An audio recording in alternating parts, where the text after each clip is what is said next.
Welcome दोस्तों। तो आज स्टार्ट करते हैं हम हीमेटोपोइसिस से। तो haematopoiesis is a process of formation of RBC, WBC and platelets. इन तीनों अगर इकट्ठा बोले तो होता है हीमेटोपोइसिस, और अलग अलग की अगर बात करें तो ये होता है एरिथ्रोपोइसिस, ल्यूकोपोइसिस एंड थ्रोम्बोपोइसिस। अगर एक अकेले आरबीसी फॉर्मेशन की स्टडी करें तो होगा एरिथ्रोपोइसिस, अकेले डब्ल्यूबीसी की स्टडी का फॉर्मेशन की स्टडी अगर करें तो होगा ल्यूकोपोइसिस, और अकेला प्लेटलेट्स की फॉर्मेशन की स्टडी करें तो होगा थ्रोम्बोपोइसिस। इसके बाद हीमेटोपोइसिस लाइफ के अलग अलग स्टेज में अलग अलग जगह होता है। अगर एम्ब्रियोनिक स्टेज की बात करें तो यॉर्क सैक में होगा। यॉर्क सैक के अंदर आइसलैंड ऑफ पेंडर नाम की जगह होती है, उसके अंदर मिलेगा देखने को। अर्ली फीटल लाइफ में mesenchymal cells of liver, spleen and bone marrow में देखने को मिलेगा। उसके बाद की लाइफ में आप सबको पता है bone marrow of long bones, जो भी लॉन्ग बोन्स होती हैं बॉडी की, उनकी जो अंदर की कैविटी होती है, बोन मैरो होती है, उसके अंदर हीमेटोपोइसिस कंटिन्यू चलता रहता है लाइफ टाइम। उसके बाद मोनोसाइट्स का फॉर्मेशन लिम्फोइड टिश्यू में होता है, और वो जो कि है बोन मैरो और स्प्लीन के लिम्फोइड टिश्यू है उनमें होता है। उसके बाद देखने को मिलता है हमें लिम्फोसाइट्स का फॉर्मेशन लिम्फोइड टिश्यू में देखने को मिलता है, जो कि लिम्फ नोड में, और pairs patches of intestine, sorry इसको करेक्ट कर लिया, इंटेस्टाइन में जो पेयर्स पैचेज देखने को मिलते हैं उनके अंदर फॉर्मेशन होता है इंटेस्टाइन में। तो ये सब प्रोसेस है कहाँ लाइफ की कौन कौन से स्टेज में कहाँ कहाँ फॉर्मेशन होगा हीमेटोपोइसिस का। अब देखते हैं होता कैसे। Let's start.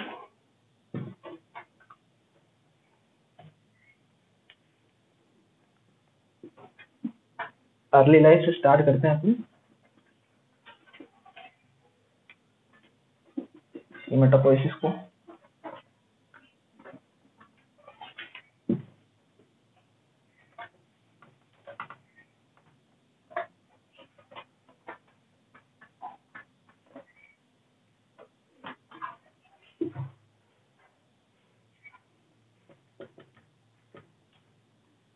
एम्ब्रियोनिक लाइफ में मेसेंकाइमल सेल्स मिलती हैं देखने को। मेसेंकाइमल सेल्स जो कि यॉर्क सैक के अंदर होती हैं।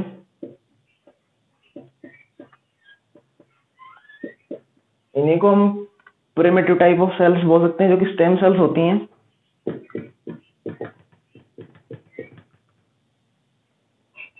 Primitive stem cells. Primitive stem cells आगे चलकर प्लूरिपोटेंट स्टेम सेल्स बनाती हैं।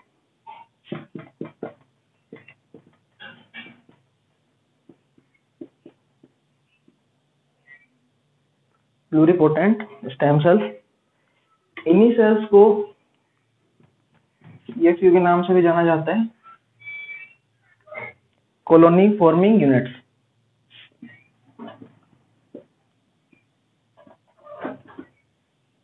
Colony forming units. सीएफयू वो सेल्स होती हैं बॉडी की जो किसी भी ब्लड सेल्स को बनाने की पूरी कैपेसिटी रखती हैं अपने आप में।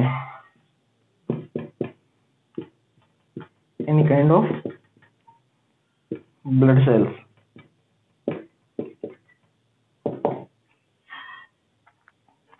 ये है एम्ब्रियोनिक लाइफ में मेसेंकाइमल सेल्स होंगी, यॉर्क सैक के अंदर मिलेंगी। उन्हीं को प्रिमिटिव स्टेम सेल्स बोला जाता है। प्रिमिटिव मतलब पुरानी, या फिर जब लाइफ एम्ब्रियोनिक स्टेज में चल रही हो किसी भी ऑर्गेनिज्म की, उस टाइम की बात कर रहे हैं अपन। स्टेम सेल्स आप सब जानते हैं, बॉडी का कोई भी ऑर्गन बनाने की कैपेसिटी जो सेल रखे उनको स्टेम सेल्स बोलते हैं। यही चेंज होते हैं प्लूरिपोटेंट स्टेम सेल्स में, और इन्हीं को जाना जाता है सीएफयू। ये वर्ड इंपॉर्टेंट है, इसका आप ध्यान रखेंगे। Colony forming units which can produce any kind of blood cells. इसके बाद देखते हैं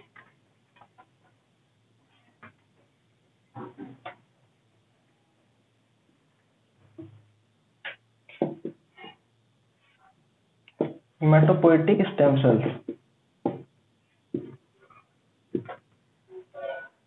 बर्थ के बाद में जब जो कि ब्लड के कंपोनेंट्स होते हैं, ब्लड सेल्स होती हैं, उनको बनाने का जो काम किया जाता है वो हेमाटोपोएटिक स्टेम सेल्स के लिए इनका जिम्मेदारी होती है कि जो ब्लड सेल्स को बनाएंगे आगे चलकर। तो अब इनसे देखते हैं कि ब्लड की सभी सेल्स का फॉर्मेशन कैसे होता है आगे आगे।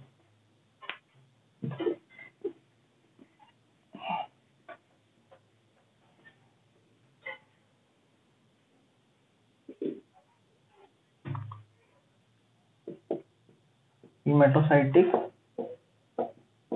Stem cells. हेमाटोसाइटिक स्टेम सेल्स आगे चल के दो पार्ट में डिवाइड करेंगे हम, CML और CLP, CMP sorry and CLP, जो होती है कॉमन माइलोइड प्रोजेनिटर,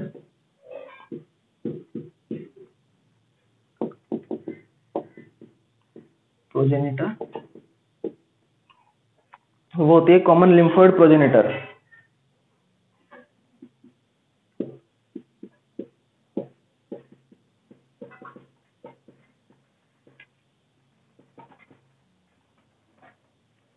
सो हेमाटोसाइटिक स्टेम सेल्स जो होती हैं उनको दो पार्ट में डिवाइड करते हैं। उनके दो पार्ट होते हैं, CMP, CLP, common myeloid progenitor, common lymphoid progenitor. इसका आगे पार्ट डिवाइड करते हैं, ये बटेंगे मेगा कैरियोब्लास्ट में, RBC,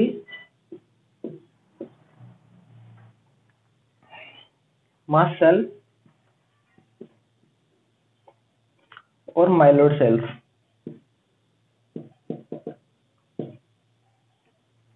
मेगा कैरियोब्लास्ट जो सेल्स होती हैं वो आगे चलकर प्लेटलेट्स बनाती हैं, और यही जो होता है वो थ्रोम्बोसाइट्स होती हैं। RBC आप सभी जानते हैं, ये बनती है रेटिकुलोसाइट से। मास्ट सेल और माइलोइड सेल्स की होती हैं। माइलोइड सेल्स के अंदर जब देखें आप, जो सेल्स आती हैं, बेसोफिल्स, इओसिनोफिल्स,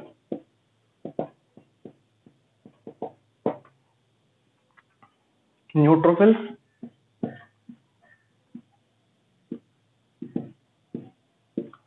और जो एक सेल आती है इसके अंदर होती है मोनोसाइट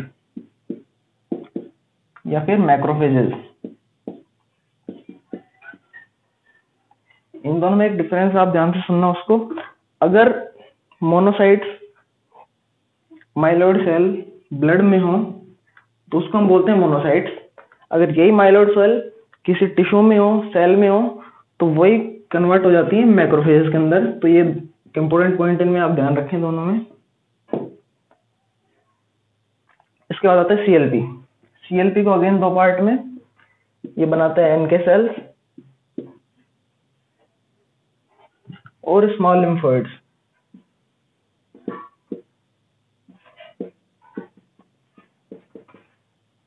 NK सेल्स सब जानते हैं, natural killer cells, natural killer cells. और स्मॉल लिम्फोइड्स में अगेन दो आती हैं, T cells, B cells. B cells को अपन प्लाज्मा सेल्स के नाम से जानते हैं। इनको अपन फर्दर चैप्टर्स में देखेंगे सबको। CMP, CLP, CMP से बने megakaryoblast, RBC, mast cell, myeloid cells. CLP से बने NK cells, small lymphocyte, small lymphoids. उसके बाद T cells, B cells, plasma cells. B cells को ही प्लाज्मा सेल्स के नाम से जाना जाता है। अब आगे चलते हैं, अब देखते हैं हीमोग्लोबिन।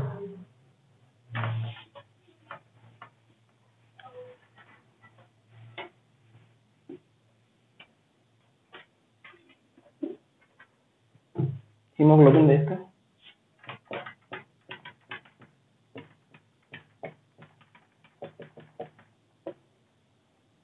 तो हीमोग्लोबिन को अपन दो पार्ट में डिवाइड करते हैं, एक तो हीम और एक ग्लोबिन। तो देखना,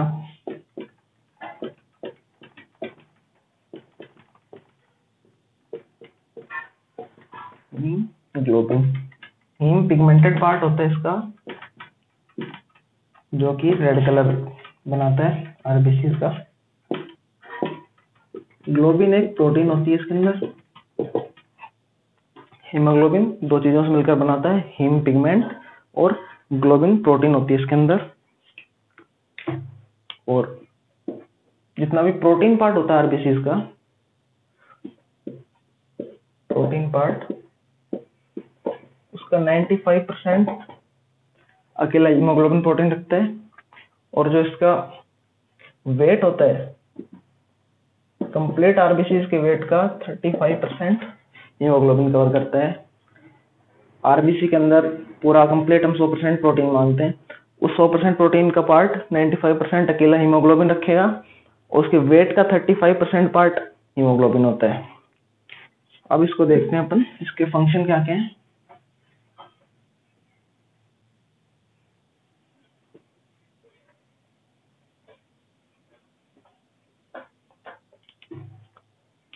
सबसे मेन फंक्शन होता है इसका ऑक्सीजन कैरी करना, ऑक्सीजन कैरिंग एजेंट।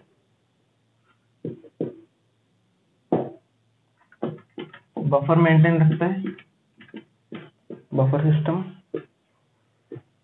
बफर का मतलब होता है ब्लड के अंदर कोई भी पीएच बढ़े पीएच कम हो, लेकिन ब्लड की नेचर हमेशा कांस्टेंट रहती है। यही काम बफर सिस्टम का होता है। ब्लड के अंदर एल्कलिनिटी ज्यादा आ जाए, एसिडिटी ज्यादा हो जाए, तब भी ब्लड अपनी पीएच 7.4 पे मेंटेन रखने की कोशिश करता है। यही सब चीजें बफर सिस्टम के अंदर आती हैं। 9.8 to 15 मिलीग्राम पर डीएल इसकी नॉर्मल रेंज है, नॉर्मल रेंज ऑफ हीमोग्लोबिन। और 66,000 to 69,000 डोल्टन इसका मोलिकुलर वेट होता है।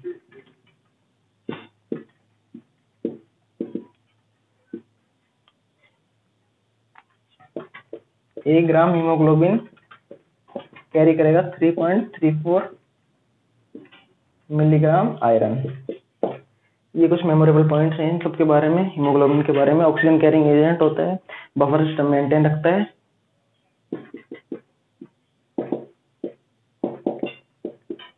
ब्लड का बफर सिस्टम मेंटेन करेगा। 9.8 to 15 मिलीग्राम पर डीएल नॉर्मल रेंज होती है हीमोग्लोबिन की।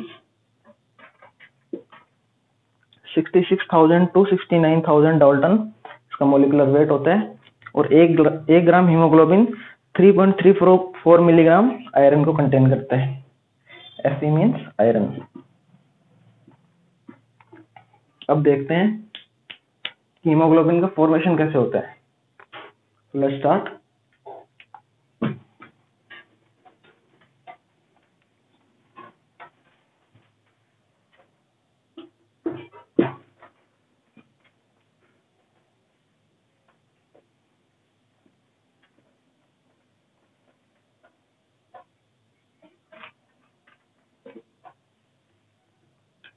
हीमोग्लोबिन फॉर्मेशन इसमें एक चीज है कि हीमोग्लोबिन का जो फॉर्मेशन होता है वो इमेच्योर आरबीसी के अंदर होता है, क्योंकि मैच्योर आरबीसी के अंदर तो न्यूक्लियस प्रेजेंट नहीं होता, लेकिन जब आरबीसी इमेच्योर फॉर्म में होती है उस टाइम उसमें न्यूक्लियस होता है। इसी कारण हीमोग्लोबिन का फॉर्मेशन हमेशा इमेच्योर फॉर्म में होता है आरबीसी के अंदर। फॉर्मेशन इन आरबीसी इमेच्योर, ये एक इम्पोर्टेंट पॉइंट है इसमें।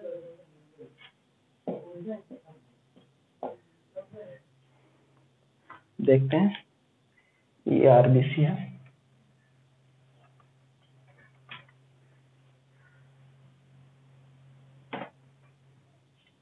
ये इसका साइटोप्लाज्म मान लो,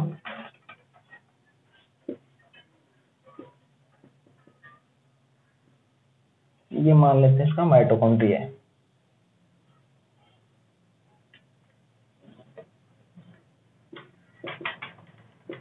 माइटोकॉन्ड्रिया, यहाँ ग्लाइसिन अमीनो एसिड सबसे पहले शुरू करते हैं अपन। ग्लाइसिन अमीनो एसिड जुड़ेगा सक्सिनाइल कोएंजाइम से,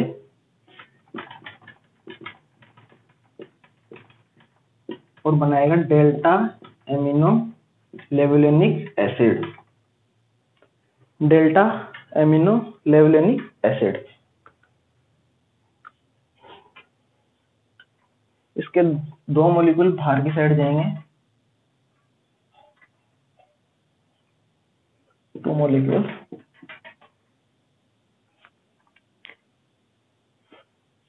जो कि बनाएंगे पोर्फोबिलिनोजन, पीबीजी भी बोलते हैं इसको हम। ये आगे चलकर बनाएगा यूरोपोरफायरिनोजन, यूरोपोरफायरिनोजन थर्ड, जिससे आगे अगर डिकार्बोक्सिलेशन हो तो बनाएगा कोप्रोपोरफायरिनोजन, कोप्रोपोरफायरिनोजन थर्ड। ये वापस से माइटोकॉन्ड्रिया के अंदर आएगा। अच्छा, इसमें एक पॉइंट और है, इसके जब 4 मॉलिक्यूल मिलेंगे तब फॉर्मेशन होगा यूरोपोरफायरिनोजन का। ये माइटोकॉन्ड्रिया के अंदर आएगा कोप्रोपोरफायरिनोजन थर्ड,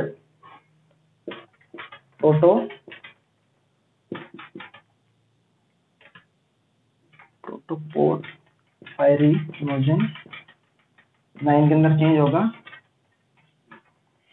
जो कि आगे चलकर प्रोटोपोरफायरिन 9 में चेंज होगा। ये आगे चलकर फेरस आयन के साथ बाइंड होगा और बनाएगा हीम मॉलिक्यूल। कोप्रोपोरफायरिनोजन थर्ड आएगा माइटोकॉन्ड्रिया में, प्रोटोपोरफायरिनोजन 9 में चेंज होगा, जो कि अगेन चेंज होगा प्रोटोपोरफायरिन 9 के अंदर। ये इसकी एक्टिव फॉर्म है। ये फिर आयरन से बाइंड होगा, हीम मॉलिक्यूल बनाएगा। हीम मॉलिक्यूल जो है इसको बनाने के लिए एक एंजाइम की जरूरत पड़ती है, हीम सिंथेज एंजाइम। एक इंपॉर्टेंट पॉइंट है, इसको आप ध्यान में रखें, हीम सिंथेज। ये हीम अगेन साइटोप्लाज्म में जाएगा, बाइंड करेगा 2 अल्फा 2 बीटा ग्लोबिन चेन के साथ और फाइनली बनाएगा एक मॉलिक्यूल हीमोग्लोबिन का। इसको बनाने के लिए 4 हीम की जरूरत पड़ेगी, 2 अल्फा 2 बीटा ग्लोबिन चेन, और बन जाएगा फाइनली एक मॉलिक्यूल हीमोग्लोबिन। एक बार दोबारा से देखते हैं इसको स्टार्टिंग से। Formation of haemoglobin immature RBC के अंदर होगा। सबसे पहले माइटोकॉन्ड्रिया के अंदर glycine amino acid succinyl coenzyme से रिएक्ट करके डेल्टा एमिनो लेवुलिनिक एसिड बनाएगा। इसके 2 मॉलिक्यूल बाइंड होंगे और बनाएगा पोर्फोबिलिनोजन पीबीजी। अगेन पीबीजी के 4 मॉलिक्यूल बाइंड होंगे और बनाएंगे यूरोपोरफायरिनोजन थर्ड, इसको यूपीजी भी बोलते हैं। ये अगेन चेंज होगा कोप्रोपोरफायरिनोजन थर्ड के अंदर। कोप्रोपोरफायरिनोजन अंदर आएगा इसके माइटोकॉन्ड्रिया के, जो कि चेंज होगा प्रोटोपोरफायरिनोजन 9 के अंदर। ये एक्टिव फॉर्म में चेंज होगा प्रोटोपोरफायरिन 9 के अंदर। ये हीम सिंथेज एंजाइम की हेल्प के साथ फेरस आयन से बाइंड होगा और फाइनली बनाएगा हीम मॉलिक्यूल, जो कि पिगमेंट वाला मॉलिक्यूल है अपना।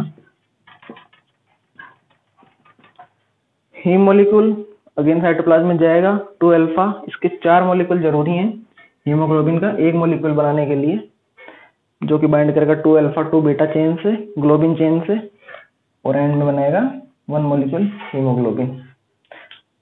तो आज के लिए इतना ही, अगले वीडियो में मिलते हैं। Thank you so much.